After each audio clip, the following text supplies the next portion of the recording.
কোরআনে আছে নবীজির সামনে প্রত্যেকের আমলনামা খোলা হবে। ওয়াজিনা বিকা আলা হাউলা'i শাহীদা, নবীজিকে আল্লাহ বলছে আপনার সামনে উপস্থিত রাইখা আমি দেখাবো। নবীজি আমলনামা দেখে আল্লাহর নবী জিজ্ঞেস করবে উম্মত এটা কি? উম্মত দিনের পর দিন ফজরের নামাজ কোথায়, জোহরের নামাজ কোথায়? উম্মত 30 বছরের ব্যবসার মধ্যে একটা হালাল নাই। সুদের এত টাকা দরকার, ঘুষের এত টাকা দরকার।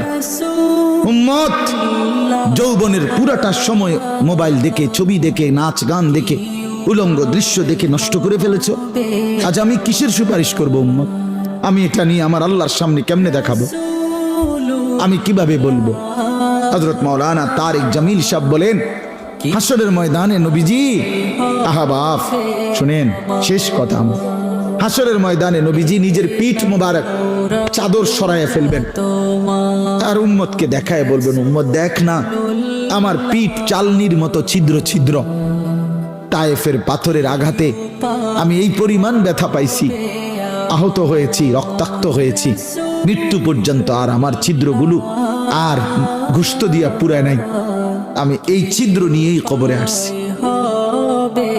আমার 23 বছরের এই কষ্ট, এই আমানত, আমার উহুদের দান শহীদ, আমার পেটে পাথর বাঁধা, আমার সাহাবীদের এই শাহাদাত, আমার বেলালের এত কষ্ট, খাব্বাবের এত জুলুম নির্যাতন সহ্য করা, বিনিময় উম্মত কি নিয়ে আস, কি নিয়ে আস?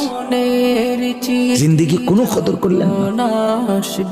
আবার ইন্নী লাকুম মিনহু নাযীরুম মুবিন, আল্লাহ বলছে নবী শুনাইছে 2 বার, পর পর 2 বার বলছে উম্মত আমি কিন্তু ভয় প্রদর্শন করব।